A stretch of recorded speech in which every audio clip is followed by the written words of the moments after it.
Alright, what's up? So it's time for weekly roundup. Where at the very least for this week, I'm gonna round up some things that I've seen this week, unsurprisingly. So we're gonna start off with probably the most pertinent thing, I guess, to the fact that I play Yu-Gi-Oh, which is the first episode of Yu-Gi-Oh Arc 5 came out, and I it was weird, to be honest. I don't expect anything better from the anime. Um, I didn't watch Zayal that much. Um, I watched all of 5D's GX in the original, but I wasn't expecting this to be amazing, so it it didn't have any expectations to meet necessarily, and it was okay, I guess. It did what it was meant to do, which was just establish the plot, establish the setting, which it did. So this time around, they don't have like card games on motorbikes or whatever anymore. They have this thing called action dueling. I think that's what it's called, where it's like they have these projectors that turn turn matter into the things on the cards. So it just creates the world in which they are playing out of nowhere. Um, which is pretty cool, I guess. I mean, it's impossible. It's 100% impossible. If that technology were to exist, people wouldn't use it for trading cards. Like if you could channel matter to bring things into existence, I don't think someone would be like, oh wow, you could use these to make Yu-Gi-Oh cards real. I don't think anyone would do that. Um, but it's a nice suspension of disbelief, I guess, that the only use for that technology is is to make playing Yu-Gi-Oh more realistic. Um, but that aside, it was alright. I liked the empty jar reference. When there's a billboard and it has the two morphing jars and needleworm. So that's great. That that deck is gone. So it's nice that they had that. In the anime, basically for those who haven't seen it and yet don't mind me saying, like, there's no point being like spoiler alert, because it is an introductory episode, so there's nothing to spoil, because it isn't like you've invested into the story and I'm gonna ruin it by saying the ending anticlimactically. Like this is the beginning of the story, so this isn't spoiler alert. This is like synopsis alert.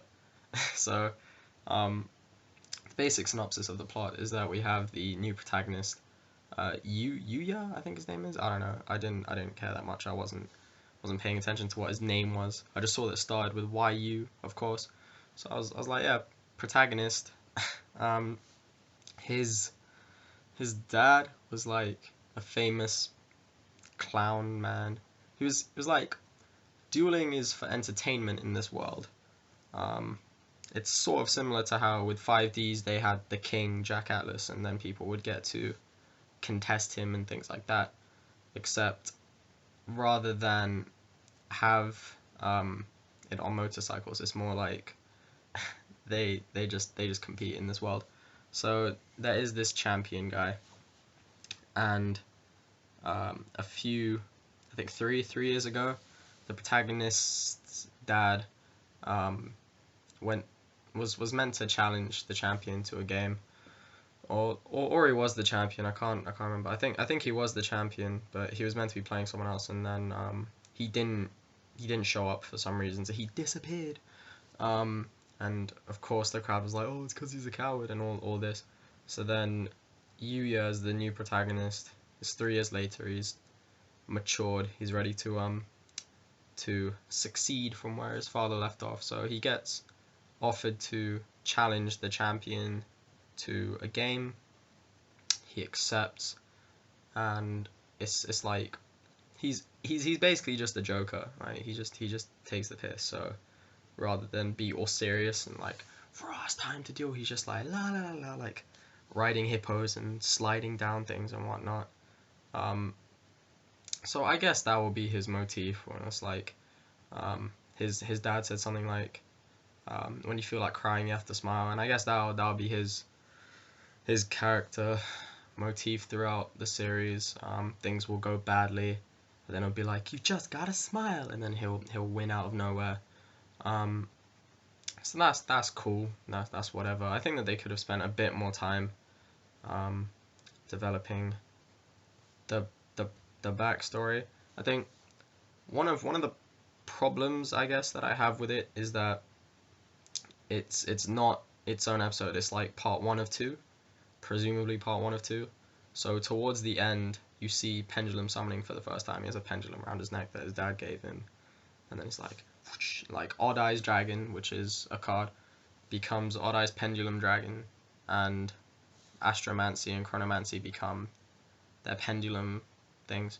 So at that point, obviously it's like backs to the wall. He's losing against this guy, and it's like Pendulum Summonu and all this stuff. But they didn't end it there. They were like, well, it will continue next week. And the problem that I have with that isn't that they left it on a cliffhanger. It's that they didn't develop the things that they should have done, considering that it was part one of two. So if they just had him beat the opponent, GG, let's all go home and celebrate, then I'd have understood why they didn't develop the plot with the dad as much, and why they didn't explain pendulum summoning. I think that was the main thing. It was like the cards weren't pendulum cards, then all of a sudden it was like Pendulum Summonu, like the cards transformed and stuff like that. But there wasn't any significance to it. It wasn't. There was nothing. There was no sort of bridge between the regular mechanic, just playing normally, and the ability that he gains to be able to pendulum summon. There was no bridge between the two.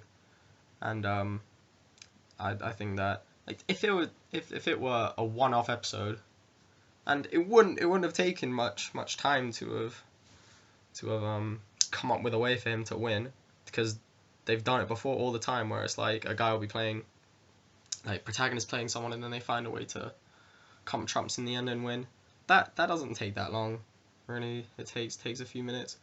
So if they had the short pendulum sequence and then he won, and it's like, yay, yeah, we all get to go home now, yay, yatta, and all that nonsense, then, like, that's fine. But the fact that the episode dragged out unnecessary stuff, like the whole action dueling thing, and showing us the empty jar thing, like stuff like that is cool, but it's only cool if the important stuff, which I would say from this episode, were the plot involving the dad and pendulum summoning, because those are the two things that separate arc 5 from everything else. They should have embellished on that more. But again, I didn't expect this to be particularly great or anything, so it doesn't really matter to me that much. I just thought that was something that they should have done. Also, what's interesting is that they used the first turn draw mechanic, where you don't draw if you go first in the anime. So I did a video talking about this and then didn't upload it because I thought I should redo it. I'm gonna redo it and then put it up, but I think that change will almost definitely come to the TCG at some point now, because they've put it in the anime. So when the anime comes to America and kids are watching it, and it's like, you can't draw on your first turn, because he went out of his way to say it, like, it would confuse them if things were any different. So I'm pretty sure that change will be implemented fairly soon. So just be aware of that. But that's my opinion. It might not happen. But yeah, overall it was okay, I guess. So that's my opinion on the Arc 5 anime. Then what else happened recently? In manga, the Naruto manga 672 came out today as of filming. I think it's pretty cool that Naruto and Sasuke are both being given powers as, like, the literal representation of yin and yang in terms of, like, Naruto gets, I think, the sun symbol on his hand, and Sasuke gets the crescent moon. I think that's pretty cool. It was a interesting way to go about it. A lot of people were thinking that I think Kishimoto himself said at some point that the final battle would be between Naruto and Sasuke, which could still happen. I mean, they are the reincarnations of the two brothers who ultimately ended up conflicting with one another, and by extension, they mirror Hashirama and Madara. There are a lot of mirrors actually in Naruto, generational mirrors, which I think is pretty cool. The fact that it's like history keeps repeating itself, and this is where the cycle has to break, because ultimately things are pushed to the point at which they must change in order for humanity to carry on within the realms of the reality with which they exist. Which, yeah, I think that's a pretty cool way of doing things. Whether or not Naruto and Sasuke somehow find a way to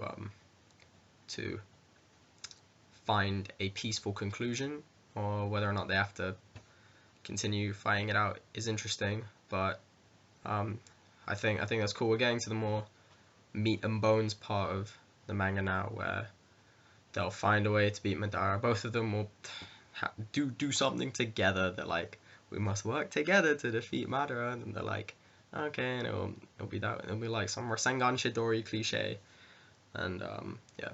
So Madara's time is looking like it's gonna be up, and presumably it's like the power of life and death or something, because Naruto was able to like, it's implied that he managed to stop Guy from dying, because and the flame in his heart came back on. So it is implied that Naruto has some sort of revival power that he didn't previously have, which is pretty cool. And speaking of Guy, like, how sick was Guy? He's so cool.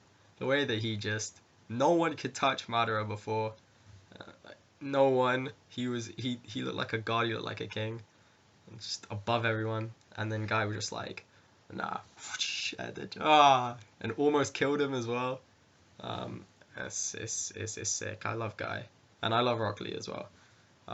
But they have to be strong. They have to come close, because they are the representation of merit rather than just natural talent. So the manner in which Guy and Rock Lee succeeded earlier on, like way earlier on in the plot, when they were more relevant, I guess, to the development and the tuning exams and things like that, they represent that hard work produces more than natural talent. And I guess Naruto represents that as well. So that's an overall moral of the story that Guy almost managed to complete. Oh, it was so cool. I love him. And I was so sad when he was about to die. I was like, Guy, I love you, man. And then Naruto saved the day, of course. Like, one of the saddest moments that I've ever had is when I was watching the tuning exams bit, when they were like to Rock Lee, you won't be able to walk anymore. Like, you have to give up being a ninja. I was bawling in tears. I was like, no, Rock Lee, my boy. But yeah, obviously that turned out fine. So that was cool. Again, it's getting faster now. It's interesting. Be interesting to see what happens next week. So that's that as well. Then the Nintendo Direct came out on the gaming side, and they announced 2 new introductions to the Smash Bros. Roster, and they're both Pokemon. So firstly, we got Charizard, which obviously everyone's happy about this, because it's Charizard. Like, he's awesome. I think that a lot of people were speculating that Pokemon Trainer would not be included in this game, which is fair. So, like, with Pokemon Trainer, I think that he was a cool inclusion for Brawl. Like, I liked him, and I think that he added a unique take as a character. And that's the cool thing about Brawl, with their constant introduction of new characters, is like, something new and fresh is always getting added, and that was definitely there with the Pokemon Trainer. he was new, he was fresh, and it had an interesting take on the on the Pokemon interaction within Super Smash Bros. Brawl. But like no one really thought it was going to be included again. I don't think, because like it was done, but it was good because it was fresh. And this time around it wouldn't be, and then you couldn't really rotate like new Pokemon in for the Pokemon trainer to use, because the only reason why it was popular, I guess, was because of the fact that it appealed to the nostalgia of the original games, and you know, if it were replaced with the Kalos stars, it wouldn't make any sense.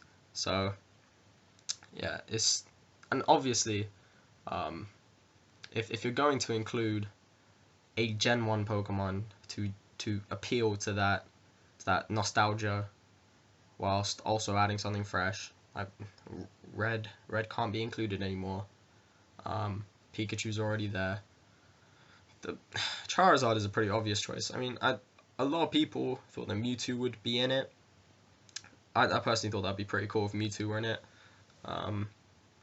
But you know, I'm fine with Charizard being in it. Charizard is like one of everyone's favorite Pokemon. So yeah, later.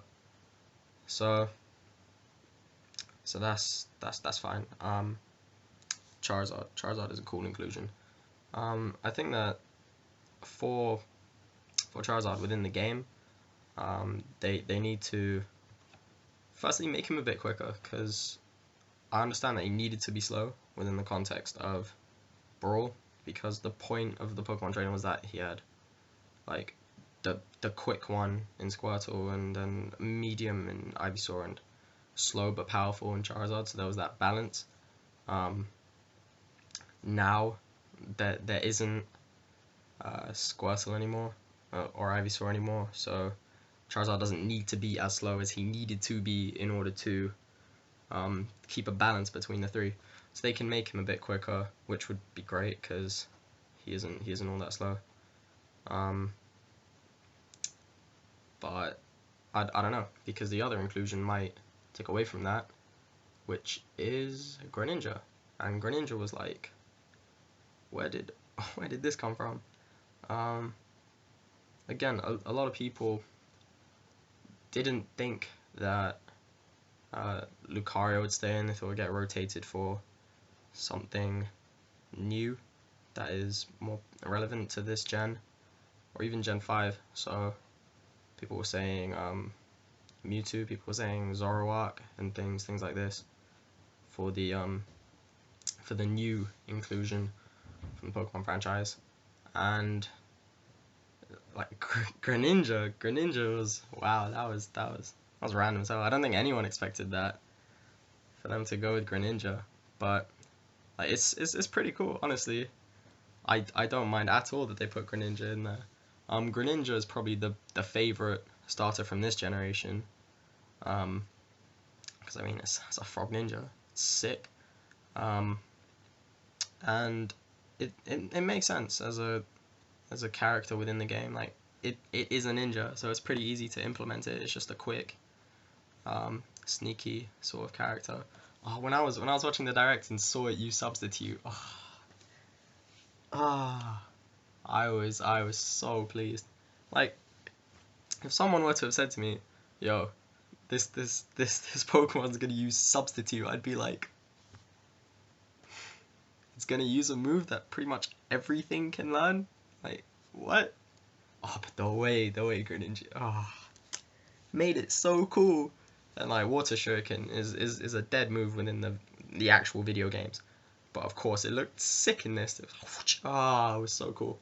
So yeah, but I guess that means that if Greninja is going to be fast, which obviously is going to be, then will Charizard still be the opposite of that, which is like more power but slow, like a flying Bowser, because that was essentially what it was in Brawl. I don't know, but I hope not, because that would disappoint me a little bit. I would like Charizard to be a bit quicker, but yeah, Greninja, so cool, man, so cool. That's awesome. can't even say how happy I am. So thank you, Sakurai. You're my man. But yeah, also they're staggering the releases for the games. So I guess they're trying to get the Wii U one for Christmas. I don't know. Like I don't know what this will do necessarily. I mean, it's pretty obvious that the Wii U one is going to be a bit better because it's a different console. It has more capabilities, but and I guess staggering the releases allows them to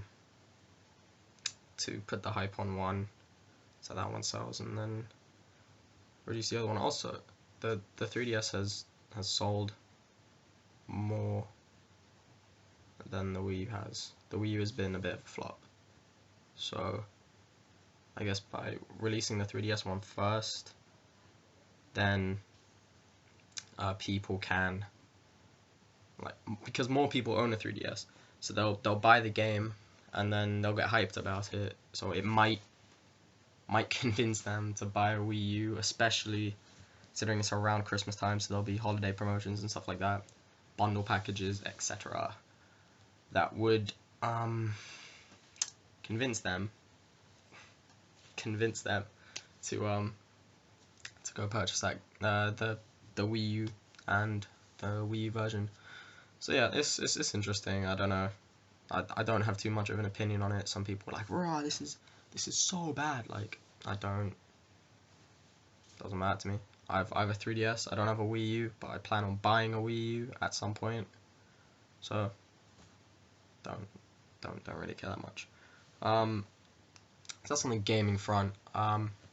Something else, I guess, for weekly roundup that I'll discuss is that today the Champions League clash between Man U and Bayern is happening at the Allianz, and Atletico versus Barcelona at Atletico's ends.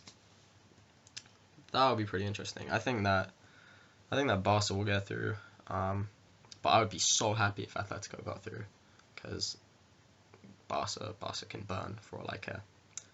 And I like it when interesting things happen. And for Bayern Man U, a lot of people saying that Man U have no chance of getting through. I think that they have some chance of getting through, because Bayern aren't invincible. And the thing with football is, like, it's not something that you can theorize as to, like, this will 100% happen. It comes down to very human sort of things, just like belief. So like Chelsea yesterday, we saw them beat PSG, and they didn't play too well. Like I love Chelsea, but we didn't play too well. Like we won just because we had a bit more grit and a bit more determination, had that belief. And like Chelsea won a Champions League. They won the whole tournament just based on, like, not being the better side by any means, not being the better looking side, the neater side by any means, just through sheer grit and determination. And it's plausible that Chelsea could win this year's Champions League by doing the same thing, just by being, like, gritty and determined to keep on pushing and get it done. So is it so inconceivable that Man U could do it? Man U, who of course over the past 20 years have been that side, that have had that belief, that determination to come back when things are looking bad in the last minute, to push through, to hold on no matter what. And this year they've dropped under Moyes. They've sort of lost it. But credit to him and credit to the team in the first leg, because they hung out pretty strong to hold back Bayern Munich. Although as things stand, they are losing, so they can't exactly play for the draw now. They have to come out and try and get a goal. But I don't think it's as implausible as other people say. Obviously, Bayern are favourites. Like, Bayern are 100% favourites to go through. But if tomorrow Man U have gone through, I won't be as surprised as other people will. I would appreciate it because it is a change of something different and something unexpected. But don't don't be too taken by what everyone is saying otherwise about X team being the complete favorite. But yeah, obviously Bayern are the favorites, but I think Man U might do it. Talk about yesterday.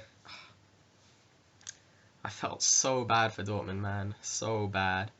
Like Real Madrid are favorites to win the competition alongside Bayern. And they had a shocker. Like if you saw Chelsea and thought like how resolute their experienced players were, looking at Madrid, like what, Pepe, what are you doing, man? What are you doing? It was bad, man. It was bad. Obviously Ancelotti put out not his best side. Left Ronaldo on the bench, played Ilya Ramendi, his name I can't pronounce. So they put out a decent side, but at the same time, Dortmund are essentially the Dortmund B team at this point. Well, that's a tad hyperbolic, but they have a lot of injuries, and they haven't been able to get their stuff together this season. So really, Madrid were favourites to win easily. And then they got the penalty, and you're thinking like, right, this is just gonna be a Madrid thrash. But Weidenfeller a great save, and then suddenly Dortmund were on the attack, and I felt so bad for Mkhitaryan, man, so bad, because he's really good. Like he's a talented kid, but he's a confidence player as well, and it just wasn't there that game. Like he had chances to keep Dortmund in it and put them ahead. Like Dortmund could have won that game if they took their chances, but one hit the post, one went just past the post, and you're like, I felt so bad for Dortmund. But you know, they went out fighting, which is a credit to them. Royce had a great game. So if you're Moyes or Pellegrini watching this game, or even like Liverpool or Everton, if they make Champions League, you should be looking at Royce and getting ready to just, you know, make it rain to get him to come to your club, because he is quality. He is really good, and he was Dortmund's best player yesterday, easily. Lewandowski showing his quality, of course, but you know he's going to Bayern, so yeah. But yeah, other than that, like, credit to Dortmund for giving Madrid a real scare. And if you're Ancelotti, like, you should be giving them a bollocking in the dressing room. Like, what is this? Get it sorted. Because Madrid won't win the Champions League if they play like that. Like, Bayern would have taken the chances that Madrid offered them. Chelsea might have. So, you know, Barca would as well. So you can't do that. You can't do that, Madrid. Naughty. And I would like it if Madrid won the Champions League, because I like them. Gareth Bale, man, I love that guy. He's great. But I just realized what I did. Oh well. Yeah, I love Bale, and I think that's about time the team won a Champions League. But you know, they won't if they mess up like that. That was awful. So yeah, that's that tie, and the Chelsea PSG tie. Just showed really that that the French league is just a joke. Like I like French football. I've been following French football since I was like 14 or something, since like 13, 14. Johan Gourcuff got me really interested in the French league. But like, do you watch French football? Because I do, and it is not that great most of the time. It's just the quality of football is not great. So when PSG like don't lose 11 games in a row, sorry, they win 11 games in a row or something stupid like that, and you're like, well, look at how good they are, look at their team. Again, it just shows that in football you can't, it isn't like on FIFA when you simulate a game and it's like it's numbers, it's a numerical thing. it's more than that. So Chelsea in Paris sort of threw it away, especially with the Pastore goal. The wounds were really self-inflicted, but they managed to recover and they managed to overturn it. The first goal, I mean, Hazard being injured is obviously awful because he is our best player. But Schürrle, I was surprised Schürrle didn't start because he really does have that ability to run behind the defense and give an attacking impetus that the other players at the club don't quite have. Willian is more of a cam than a winger in that sense. In terms of like Schürrle is really more offensive, going behind the striker, making those sorts of runs in and behind the defense that Willian won't make, Oscar won't make, Hazard won't make, because Hazard, Oscar, and Willian is more of a creative triumvirate than it would be if Schürrle or Salah were there. But obviously Salah can't play because he's cup tied. So Hazard coming off was like a blessing in disguise. As bad as that is for me to say, as blasphemous as that is for me to say, because Schürrle gave Chelsea more attacking impetus, allowed because Paris Saint-Germain were playing a very sort of static game, just trying to hold the ball and stall really. So Schürrle being able to just run at people, get past the defense, really changed the game, and he was, in my opinion, deservedly man of the match. I think that Royce was the man of the match for the Borussia Dortmund game, but if I were to give a man of the match for the Chelsea game, I would say it was Schürrle. So then Schürrle's goal was great. He got in that little pocket of space. Alex, it wasn't really Alex's job to pay attention to him, to be fair. Lucas should have tracked his run, but Schürrle got just in behind Alex and managed to slot it in. Great stuff. Then Schürrle hit the crossbar, which is peak. Then Oscar hit the crossbar, which is peak, and you're just thinking like, oh, it's going to be one of these ones. And then Mourinho just brings Bar on, which is interesting, but it made a lot of sense because Bar is just like a big bulk of strength. So you just bring Bar on, and he just tussles with people, tussles with the defender. Like he isn't very, very technical as such, but he is very physically imposing. When you see him come on, centre backs do have trouble dealing with him. So I guess from Mourinho's standpoint, that was the idea. People were like, why didn't you bring Torres on?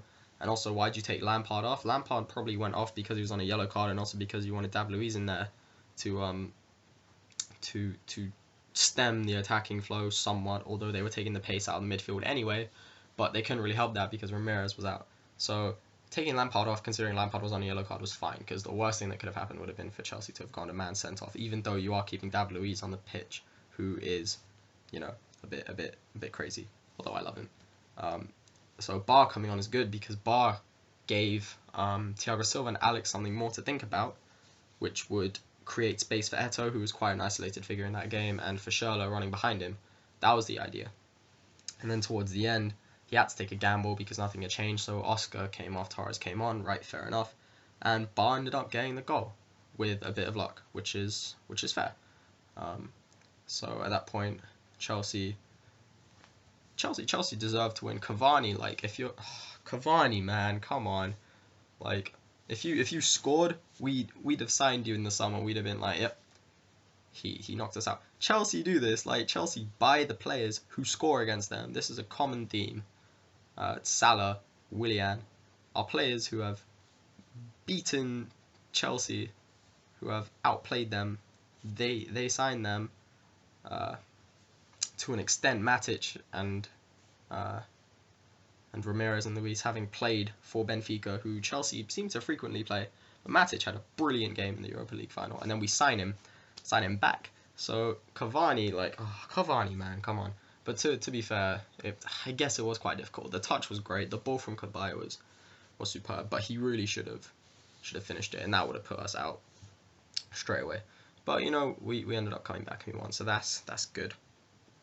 And I think that Chelsea, I tweeted this, like, when it was the last 16 or whatever it was. I tweeted that Chelsea, in my opinion, were the dark horses to win the competition, because they do have that belief, and they have Mourinho. So with all those things in mind, like, they can beat anyone on their day.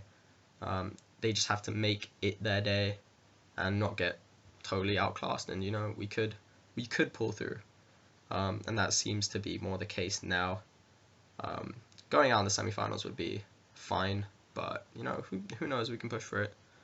And Madrid need to get their stuff sorted out if they're gonna come through. So yeah, that's everything I have to say for this week. I don't know how frequently I'll be doing this, but you know, it's cool to do it now. So in summary, Arc 5 was okay. Could be improved a little bit, but it'll be interesting to see what they do with that and pendulum summoning in general. The Naruto manga is cool. I like it. It's getting to the more meaty stuff now. The Smash Bros, Greninja and Charizard. Oh, love you, Sakurai. Yeah, Charizard, Greninja, I love you. And you know, Chelsea did well, Dortmund did well, but you know, couldn't finish it off. Madrid were shambolic. PSG just lacked the experience and the solidity that comes from consistently playing against better teams, which they don't have in the French league, to get through. And for tonight, I think Barca will get through.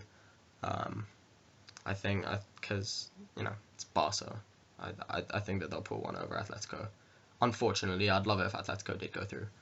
And I think that Bayern are favourites, but you know, I've a feeling that United would do it. It's a feeling that I don't want to have, but it's a feeling that I do have. I think that Bayern will. Sorry, I think that United will do it, but I think that's most probable that Bayern will do it. So yeah. Anyways, cool. Thanks for watching. I'll do more stuff later, and I'll see you around.